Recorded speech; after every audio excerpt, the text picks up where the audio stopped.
Ladies and gentlemen of the YouTube universe, what is going on with you on this Sunday? It is Sunday, January 8th, 2023 of the new year. I'm, of course, your always gracious host, Fallon from GoNootropics.com, coming at you with the coffee chairs. Good to see you guys. Here we are rolling through with another video. We're going to talk a little bit about Kratom today. As you guys know, I'm writing the Kratom book. This is for people who want to get off Kratom.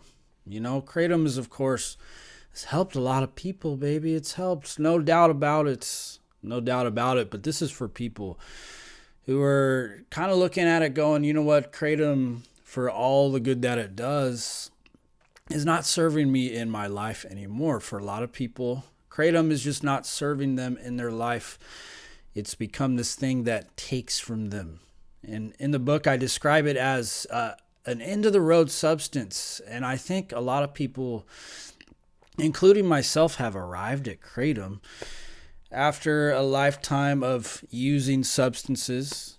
You guys have been following my channel for a long time. I've talked about many of these things, these nootropics. And some things you could argue that are indeed not nootropics, like phenibut. I've been using phenibut for years. I just recently threw it all away. In 2022, my phenibut usage dropped significantly. I was using it a lot less, like maybe once a month, if that.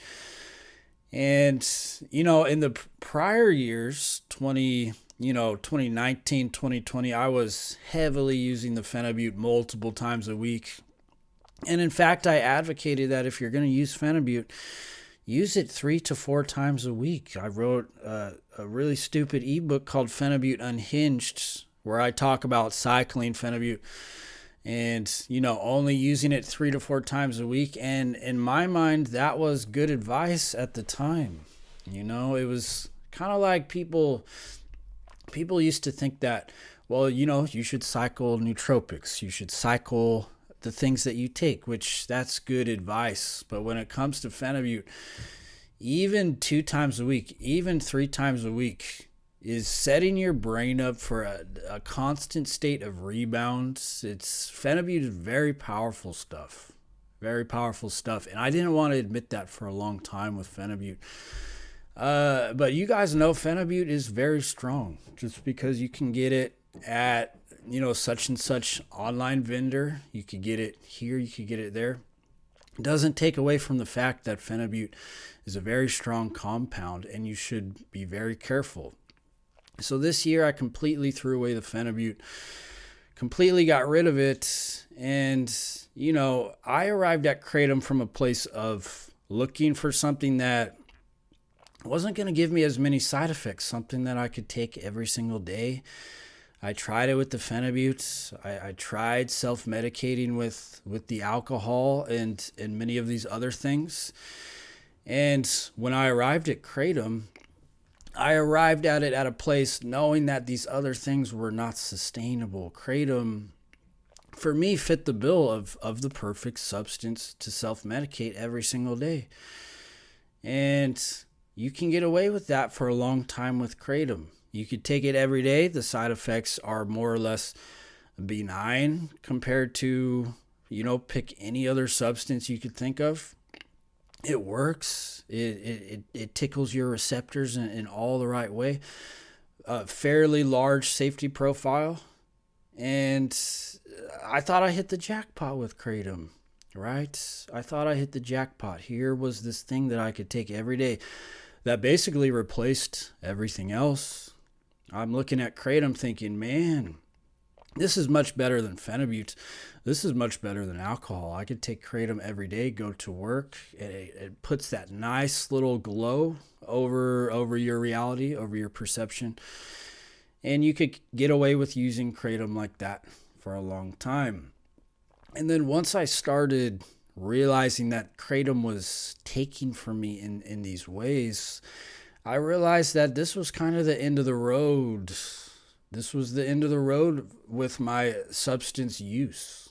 Because it's like, if I'm going to do away with Kratom, I can't logically justify using something like phenibut. I can't logically justify ditching kratom, but then using these other things which are objectively worse, right? Like if you're gonna quit kratom and you've arrived at kratom because, well, you've pretty much done everything else and found them unsustainable, how are you gonna quit kratom and hop onto anything else? So it's like an end of the road type of deal, where if you come to the decision that you're going to quit kratom, well, you can't really logically justify using anything else, because kratom, with its large safety profile, relatively low side effects, this and that, once you decide you're going to come off of that, how are you going to make the leap back? How are you going to go back to taking something like, phenibut 3 to 4 times a week? Or some of you are taking phenibut every single day. Some of you are taking phenibut alongside kratom alongside many other things. But I would say for a lot of people, you guys watching this, kratom has largely replaced many of these other things that you just don't want to mess around with anymore. You're tired of modulating the chemicals in your brain. You're tired of the yo-yo effects that many of these things produce. And so you found kratom and you were like, well, this is good. It's like the Swiss Army knife. It's like you could use it. It's sustainable. You use it every single day. You use kratom every single day, and it replaces pretty much everything else. And it's like jackpot. And then once you reach the end of the rope with kratom, you reach a point where it's like, well, I'm just going to have to go this life, the sober route. Today I took some aniracetam, took some rhodiola and some caffeine. A very good nootropic stack. It's not going to hit you like kratom. It's not going to hit you like phenibut. But it is going to put your brain into a much more productive state, and your motivation is going to stay intact, right? So there are things that you could use that don't produce dependence and addiction, that are really good, and stuff that I've talked about for a long time. But in the recent years with the channel, my old channel, the content very much largely revolved around kratom. And so now that it's not a part of my system anymore, it's like now you got to face the world with a sober set of eyes. So kratom, an end of the road substance. And once you decide to quit kratom, how can you logically justify using anything else? It's like if you're not going to use kratom, you can't justify using really anything else. If you decide you're going to come off the kratom, everything else is arguably much worse for you than kratom is. So if you're not going to take kratom, you're essentially making the decision that you're basically coming off all self-medicative avenues. Your routes of self-medication have run dry, and now you're forced to cope with life as is and with your own internal resources. So kratom, an end-of-the-road compound, an end-of-the-road substance. You guys let me know what you think about this.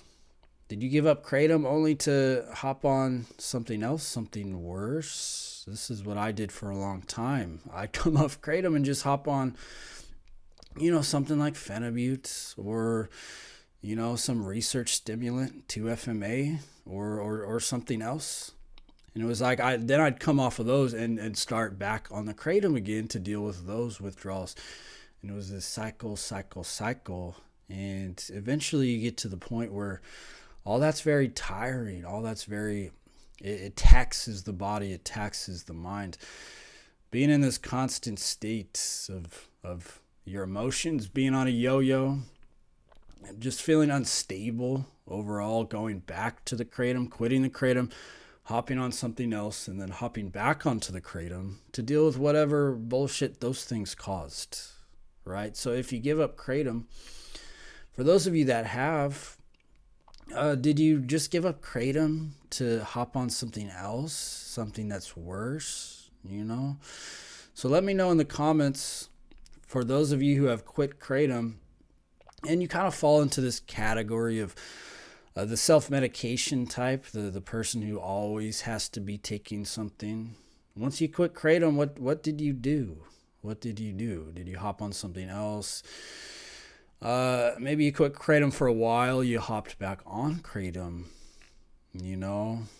So I call Kratom kind of the end of the road substance, an end of the road compound, because once you decide to give that up, well, I don't see how you could logically take anything else. If you're going to take something, in my mind, and if you're going to take one thing or maybe one or two things, and Kratom is not a part of that, well, what else are you taking that is so much safer, so much more sustainable than Kratom? I don't think there exists a compound out there more sustainable, safer than Kratom.